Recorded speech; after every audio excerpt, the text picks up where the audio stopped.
He promised forever, until the day I got cancer. While I was still hooked to an IV, he walked out of the hospital and never came back. 10 years later, fate brought him back to my doorstep. Only this time, he was the one dying. And what I told him that night changed everything. Tell me, if the person who abandoned you when you were dying showed up years later begging for your help, would you forgive them? Or finally close that door for good?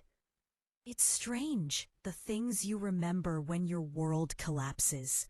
The sound of a heart monitor beeping, the smell of antiseptic, the cold sting of IV fluid running through your veins, and the faint echo of someone saying they love you just before they walk away forever. I never thought my life would end up like this. When I got married to Daniel, I believed in forever. He had a smile that could light up a room, and when he looked at me, I used to feel like the luckiest woman alive. We built dreams together, a house full of laughter, 2 daughters who were our everything, and a promise that we'd always be a team. And for a while, we were. Until the day my body became my enemy. It started with exhaustion. Just tiredness at first, nothing dramatic. I'd come home from work and collapse on the couch, thinking it was just stress. But the bruises started showing, the ones I couldn't explain, the fever that wouldn't go away, the weight that melted off without trying. Then came the day the doctor said the word that tore the air out of my lungs. Cancer. It didn't feel real. The room spun. My hands went cold. I remember looking at Daniel, my husband, waiting for him to say something, anything. He reached for my hand. "We'll fight this," he whispered. "I'm not going anywhere."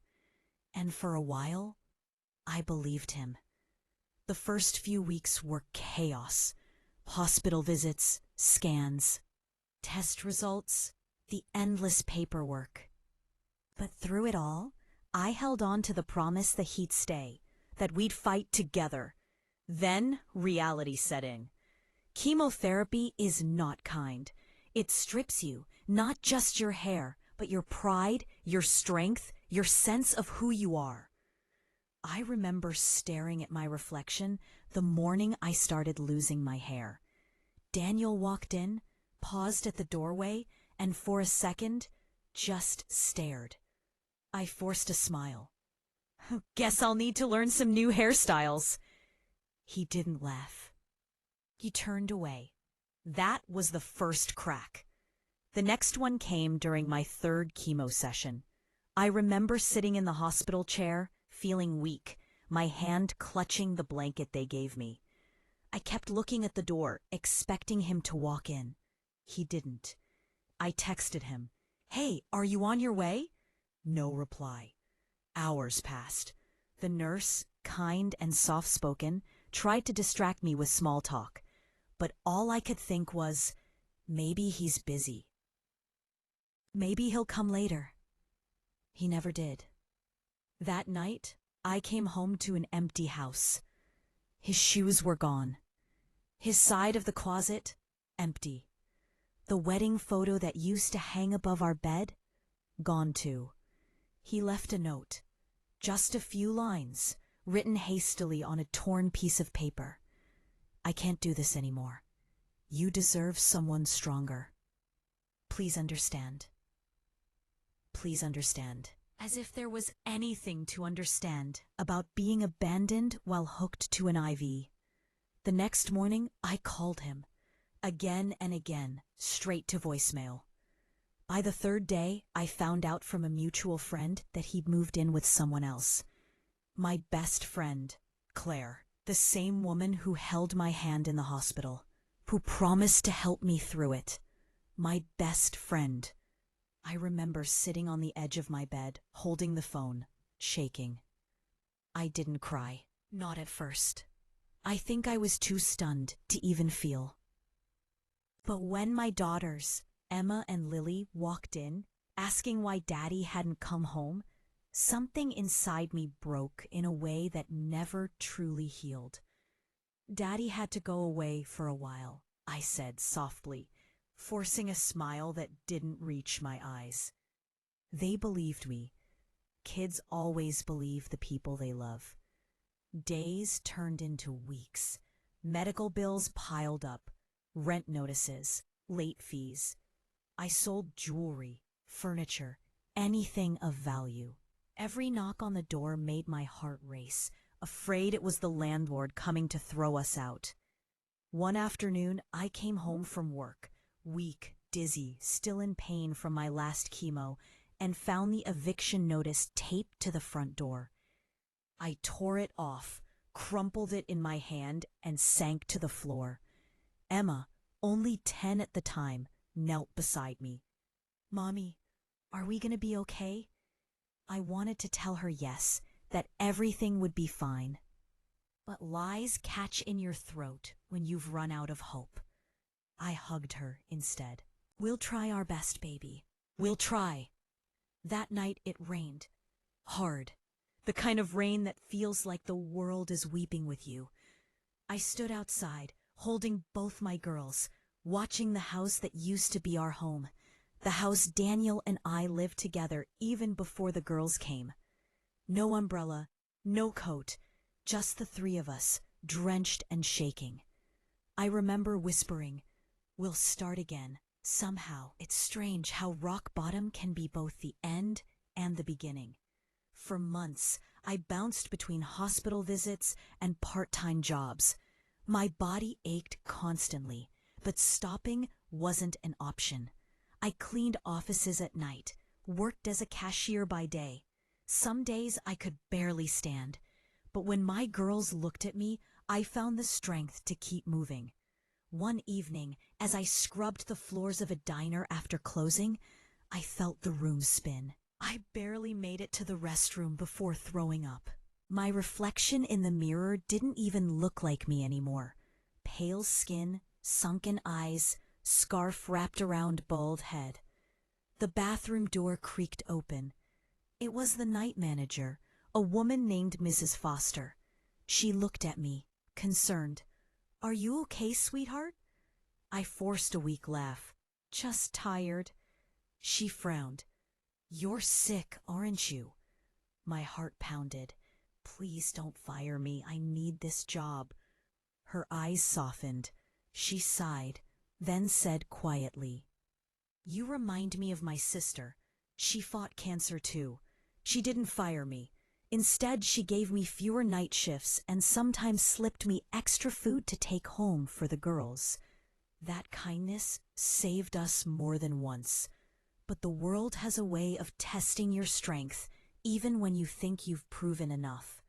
One morning, I got a call from the hospital. My insurance had lapsed. Treatment costs tripled overnight. I didn't know what to do. I went to the hospital anyway, prepared to beg. A nurse, her name was Alice, sat beside me as I cried in the waiting room. She said, "You're not alone, sweetheart. Let me make some calls." Somehow, through a charity program, she found a way to cover part of my treatment. That woman, I'll never forget her. She wasn't family, but she treated me like one. Those years blurred together. Hospital rooms, night shifts, exhaustion. I don't remember much of the pain anymore. What I remember is my daughter's laughter echoing in our tiny rented apartment. The way they made cards for me every week. One said in shaky crayon letters, "Mom, you are our hero." It hung on the fridge for years. There were nights I thought I wouldn't make it. Times I lay awake, wondering if Daniel ever thought about us, if he ever regretted leaving. Sometimes I'd scroll through old photos. His smile, our wedding day, family holidays, until the screen blurred through my tears. But every time I started to drown in those memories, I'd hear Emma whisper in her sleep, "Don't go, Mommy." And that became my anchor. Then came the day I looked in the mirror and didn't recognize myself. Not because I was sick, but because I was still standing. The doctor said, "Your scans look good. You're in remission." I sat there stunned. For the first time in years, I didn't know how to feel. Relief, fear, disbelief, they all came rushing in at once. When I told my girls, they screamed, jumped, and hugged me so tight I could barely breathe. I remember thinking, this is what surviving feels like. But even in that joy, there was a quiet sadness, because the man who promised to love me through sickness and health wasn't there to see it. Months passed, and slowly, life began to rebuild itself. I found steadier work, saved what little I could. Some nights I still cried, not from pain, but from exhaustion. But something inside me had changed. I wasn't waiting for him anymore. Still, the universe wasn't done testing me.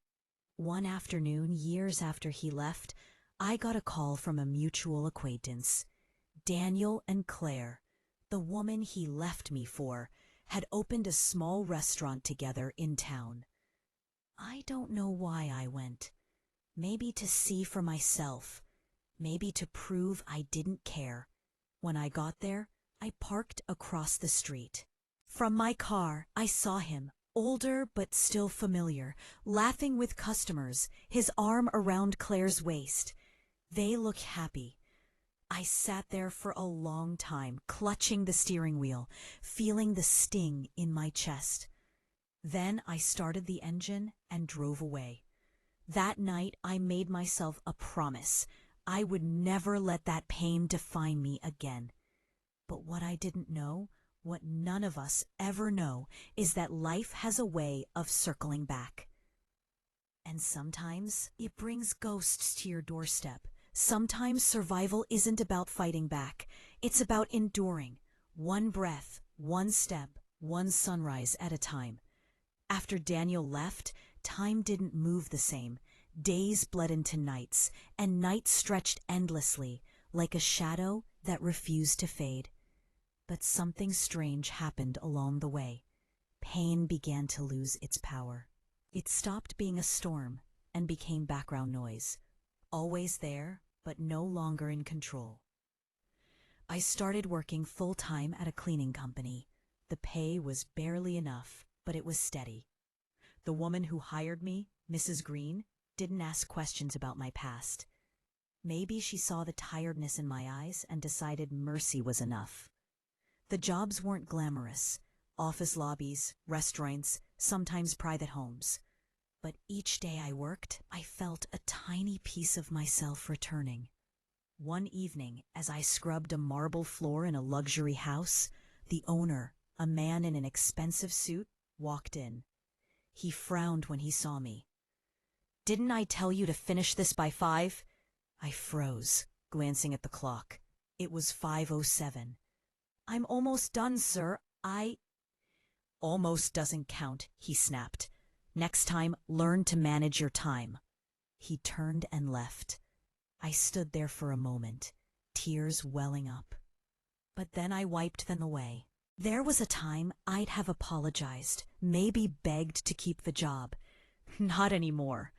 I just finished my work in silence, my heart whispering something new.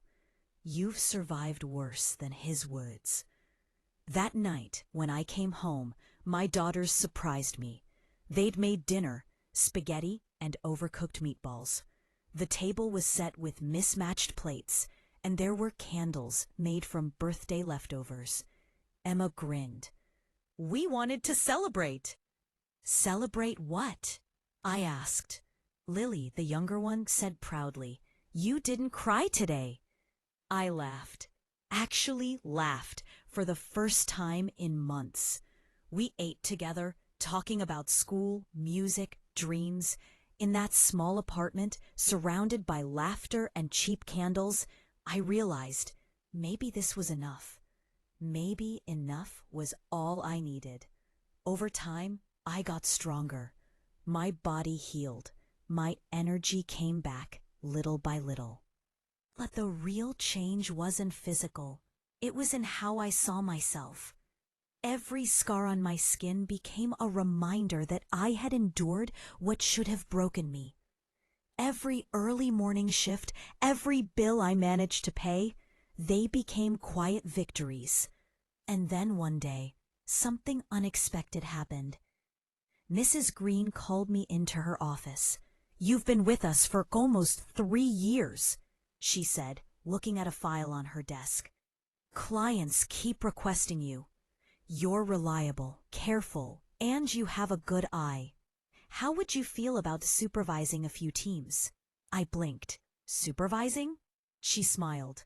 "Yes, training new hires, managing schedules, that kind of thing. It comes with a raise." I think I forgot to breathe for a second. After years of scraping by, those words felt unreal. That night, I took my daughters out for ice cream to celebrate. They didn't even notice the tears running down my cheeks as I watched them laugh. Little by little, we were coming back to life. Still, I'd be lying if I said I never thought about Daniel. There were moments when a smell or song would bring him back to my mind, like ghosts that refused to rest. But instead of bitterness, I started feeling something different. Pity, maybe. One night, as I walked home from work, I saw a couple across the street arguing. The woman's voice cracked as she said, "You promised me," and the man just shrugged. It hit me. That used to be me, pleading for love from someone who'd already left in spirit long before his body did. So I stopped waiting for apologies that would never come. Years passed. Emma graduated high school. Lily started her senior year. They grew into strong, beautiful young women, independent, resilient, the kind of daughters any mother would be proud of. We didn't have much, but we had each other. Then, one winter, I decided to take a leap. I used the little savings I had and registered a small cleaning service under my own name. It was terrifying. I had no investors, no business experience, just determination and a borrowed laptop. The first client came through a recommendation. Then another, and another. Soon I was hiring other women, single mothers, survivors, women who knew what it meant to start from nothing. I told them, "We're not just cleaning houses, we're rebuilding lives." The company grew slowly, but every milestone felt like a miracle. I bought a used car, nothing fancy, but reliable. On the day I drove it home, I looked at my reflection in the side mirror. My hair had grown back. My skin glowed again. I whispered to myself, "He left me to die, but I lived anyway." That line stuck with me. It became my quiet anthem. But just when life finally seemed steady, something unexpected happened. A message request popped up on my social media. It was from Claire. I stared at the screen for a long time before opening it. "Hi, I know I don't deserve to message you, but I needed to say, I'm sorry for everything." My chest tightened. I almost deleted it without replying, but curiosity won. I typed, "Why now?" A few minutes later, the 3 dots appeared. Daniel left. He's been gone for almost a year. He took money from the restaurant and disappeared. I found out he'd been cheating again, with someone half our age. I guess some people never change.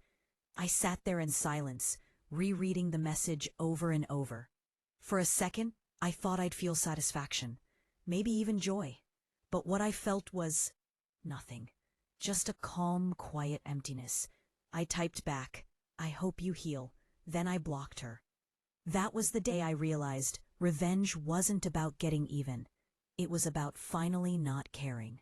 Months later, business was booming. My daughters helped me manage calls and schedules between their classes. Our new office was small but bright, with motivational quotes painted on the walls. One of them read, "Strength isn't loud. It's built in silence."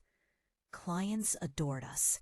Some days I'd sit in that little office and look around at the women working, laughing, rebuilding, and I'd think, we did this from nothing. I even started mentoring a few cancer survivors who were looking for work. One of them, a young woman named Tessa, once told me, "You give me hope." And I smiled because years ago I'd been her. Then came a twist I didn't see coming. One afternoon, while shopping for supplies, I overheard two women talking near the cashier. "Did you hear about that restaurant on Maple Street?" one said. "They shut it down. The owner disappeared." Something about unpaid debts and fraud. Maple Street. That was Daniel and Claire's restaurant. I turned slightly, pretending to browse, as the other woman said, "Yeah, apparently he just vanished. No one knows where he went." Left a trail of mess behind. Poor woman had to sell her car to pay the bills. I paid for my things quietly and walked out, heart pounding. Later that evening, I drove past the restaurant. It was dark, the sign gone. The windows boarded up. A single for sale notice hung crookedly on the door. I sat there for a while, watching the ghost of what they built together fade into silence. Then I smiled, not out of malice, but peace. Because for once, life didn't need me to lift a finger. Karma had already done the work. That night, as I sat at my desk journaling, a memory surfaced, the day Daniel left.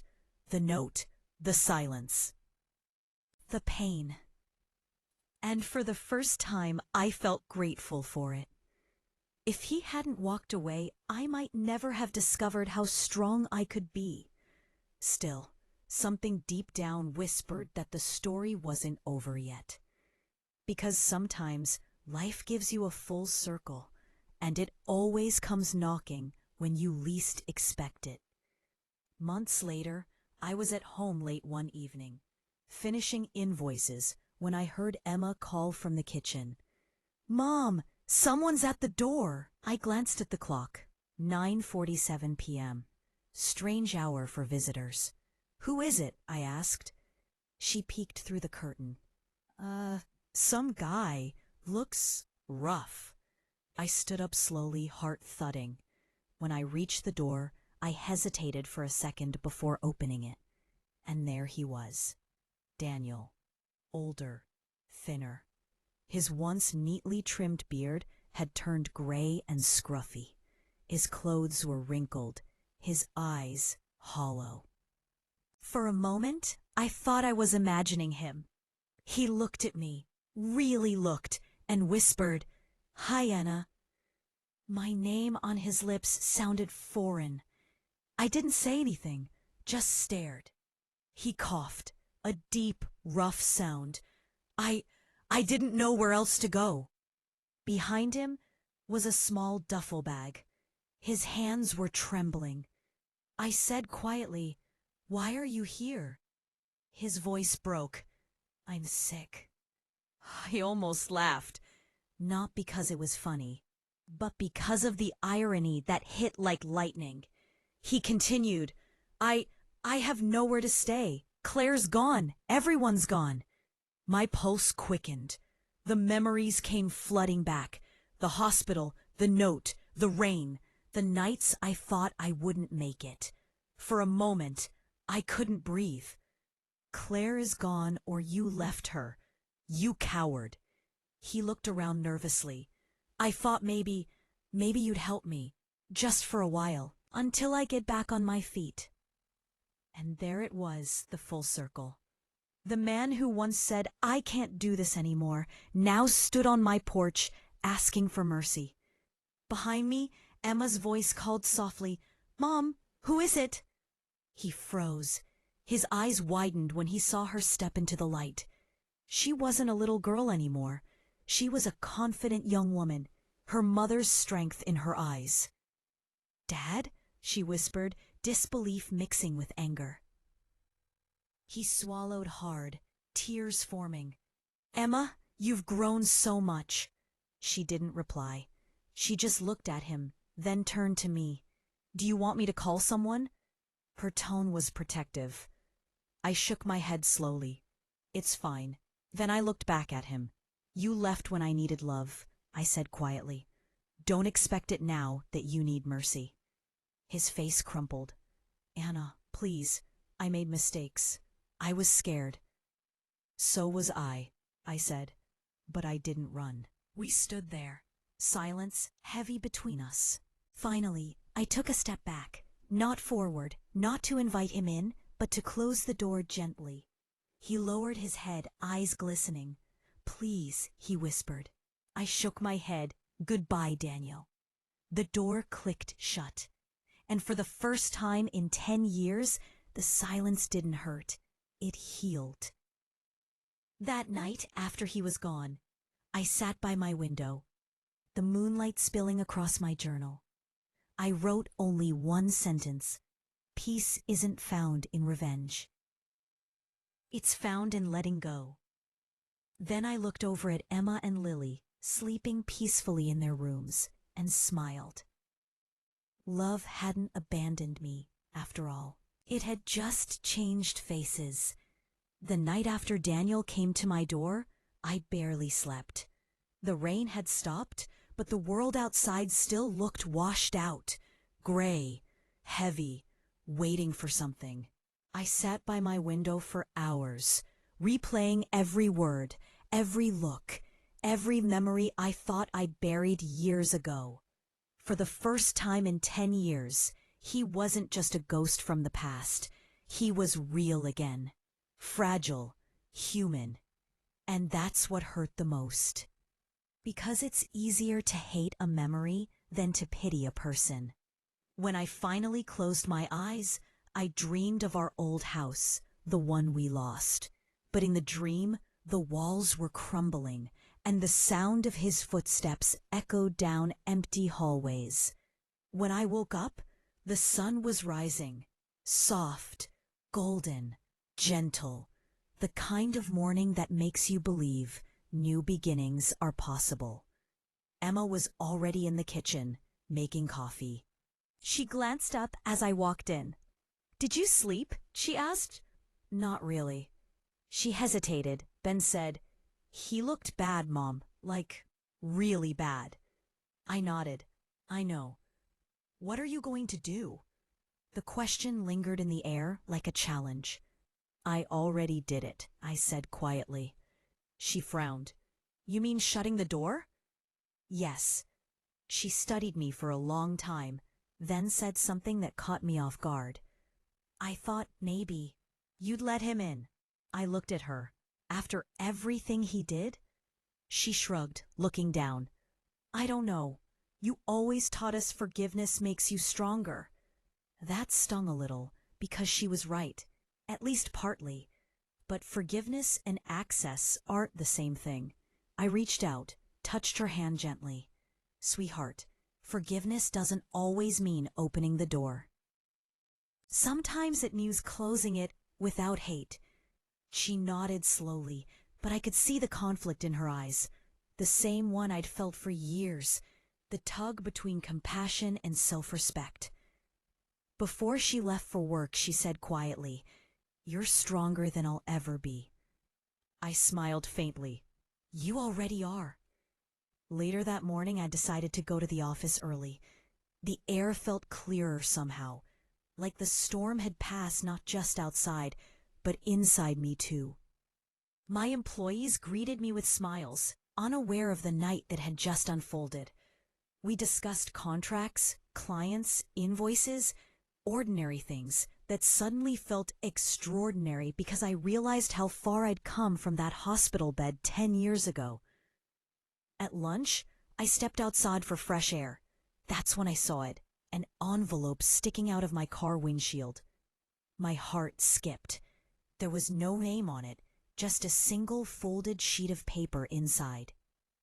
The handwriting, shaky, uneven, was unmistakable. It was from Daniel. Anna, I don't deserve your mercy. I know that. But I need you to know something before I go. I never stopped thinking about you and the girls. Every time I saw my reflection, I saw what I'd done. The lies, the cowardice, it all caught up with me. I'm sick. The same disease you fought. Maybe that's justice. Maybe it's God's way of making me understand your pain. Don't worry. I won't bother you again. I just needed to say I'm sorry. Not to ask for help, but to give it. Because you were right. Leaving you was the day I started dying, even before the illness came. Take care of our daughters. Tell them I loved them, even when I didn't deserve to. Daniel. I read it 3 times before folding it back into the envelope. My hands trembled, not from anger, from something deeper. Regret is a strange thing. You can survive without it for years, and then one small reminder can bring it flooding back like it never left. I didn't tell Emma or Lily about the letter. Not yet. I needed time to process it, to decide whether it was meant for closure or guilt. That night, I placed it inside my old journal, between the pages where I used to write my prayers when I was sick. Then I closed the cover. For the first time, the memories didn't ache. They simply existed. The next few weeks passed quietly. Spring turned the city green again. Business was good. The girls were happy. But every time I saw an unfamiliar number on my phone or an envelope in the mail, my chest tightened. A part of me was still waiting. Not for Daniel, but for an ending that felt complete. And then, one afternoon, that ending arrived. I got a call from a number I didn't recognize. The voice on the other end was soft, hesitant. "Is this Mrs. Anna Collins?" "Yes, speaking." "This is St. Mary's Hospice. You're listed as an emergency contact for a patient named Daniel Collins." My heart stopped. "What?" "I'm sorry to bother you. He was admitted a few days ago. He requested we call only you." For a long time, I didn't say anything. Then I whispered, "How bad is it?" The nurse sighed. "Terminal. Weeks, maybe days." That night, I drove to the hospice alone. I told no one. Not even Emma.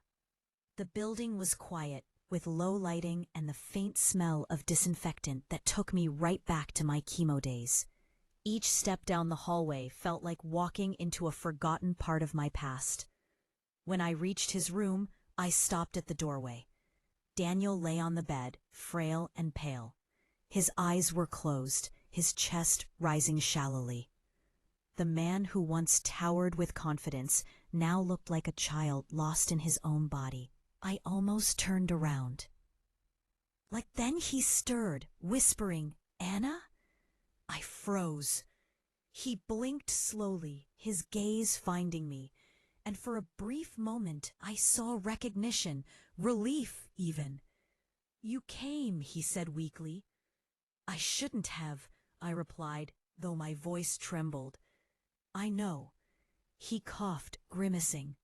"But I'm glad you did." Silence stretched between us, the kind that holds both history and hurt. He gestured weakly to the chair beside the bed. "Please, just sit. You don't have to say anything." I hesitated, then sat. For several minutes, neither of us spoke. The beeping of the heart monitor was steady, rhythmic, a metronome marking the last moments of a shared history. Finally, he said, "You remember when we first met?" I nodded. "College library. You asked to borrow my pen." He smiled faintly. "And you said no." I couldn't help but chuckle softly. "You lost 3 pens in 1 week. I wasn't going to let you lose mine too." For a brief moment, it felt like time rewound, just 2 young souls with no idea of the storms waiting ahead. Then his face darkened. "I ruined everything, didn't I?" I said nothing. He turned his head toward me. I used to tell myself I left because I couldn't watch you die. But the truth is, I left because I was afraid I'd be the one who couldn't survive it. Tears burned my eyes. You left because it was easier. He nodded slowly. Yes, and I've paid for it every day since. We sat in silence again, the kind that felt heavy but necessary. Then he whispered, "Do you hate me?" I looked at him, this man who'd once been the center of my world, and realized I didn't, not anymore. I did, I said, for a long time. But hate's heavy, Daniel. I got tired of carrying it. His lips trembled. You always were stronger than me. I took a deep breath. No, I just learned to live with pain instead of running from it. He smiled faintly, tears glistening in his eyes. Emma and Lily, they're beautiful, aren't they? They are, I said softly. Do they hate me? I hesitated. They're hurt, but they'll heal. He nodded slowly, as if accepting the verdict. Then, with a trembling hand, he reached under his pillow and pulled out a folded envelope. I wrote them letters. Will you give these to them? I took the envelope silently. Thank you, he whispered, for coming, for everything. He looked at me one last time and said, barely audible, I'm glad you lived. My throat tightened. Me too. A single tear slipped down his cheek as he closed his eyes. I stayed until his breathing steadied into shallow, peaceful rhythm. Then I stood, placed the envelope on the table beside him, and left quietly. Outside, the sky was streaked with orange and pink, that fragile moment between sunset and night. I stood there for a while, breathing it in. It didn't feel like closure. It felt like release. When I got home, Emma was waiting in the living room. You were gone all day, she said. Everything okay? I hesitated, then said softly, I saw your father. Her eyes widened. What? You went to him? He's in hospice. She froze, her mouth opening slightly. Is he? Not yet, I said, but soon.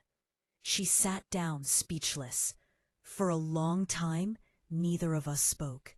Then she whispered, Do you think I should see him? The question hit me harder than I expected.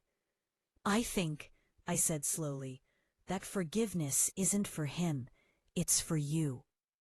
If seeing him helps you find peace, do it. If it reopens old wounds, don't.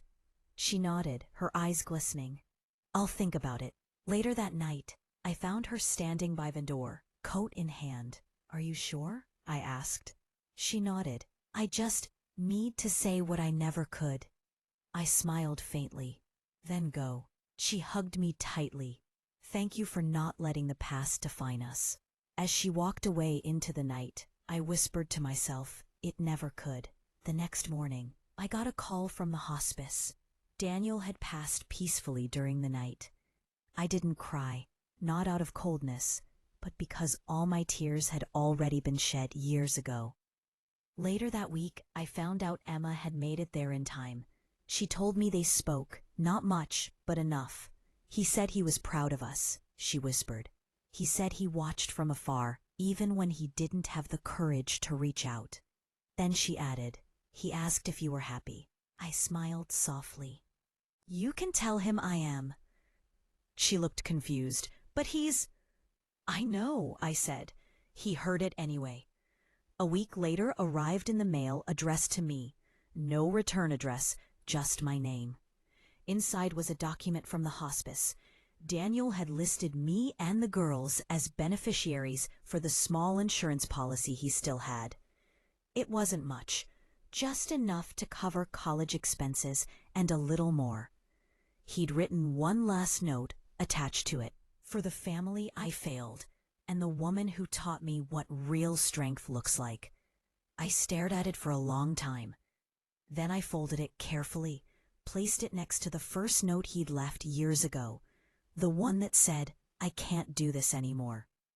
Side by side, They told a story, not of betrayal and revenge, but of consequence and redemption. Because sometimes life gives you the ending you didn't ask for, just to show you how far you've come. That night, as I sat on my porch watching the stars, I thought about all the versions of myself that had existed. The wife, the patient, the survivor, the mother, the business owner. Each one had died and been reborn, over and over, until only peace remained. And as the cool night wind brushed against my face, I realized the truth. Revenge had never been mine to take. Peace was the only justice that mattered. The weeks after Daniel's passing felt strangely silent, not empty, just still. It was as if the universe had finally taken a long, deep breath and released it. For years, I thought closure came from confrontation, from getting the apology, the explanation, the justice. But it didn't. It came from peace, the quiet acceptance that some endings don't need to be rewritten, only understood. I closed the journal, leaned back, and smiled to myself. Because sometimes strength isn't slamming the door, it's opening it, not to let someone in, but to let the past finally walk out. Then I remind myself, I said quietly, some doors are meant to stay closed, not out of hate, but out of peace. I looked at myself, not as a survivor, or a victim, or even a wife, just as a woman who'd finally learned that peace can be the loudest kind of revenge. And with that, I whispered one final line, not to him, not to anyone else, but to myself. I won. Sometimes the real revenge isn't in breaking someone. It's in rebuilding yourself so completely they wouldn't even recognize the woman they once left behind. Tell me, if the man who once destroyed your peace came back years later, begging for forgiveness, would you open the door? If you enjoy this video, please like and subscribe to this channel for more videos like this.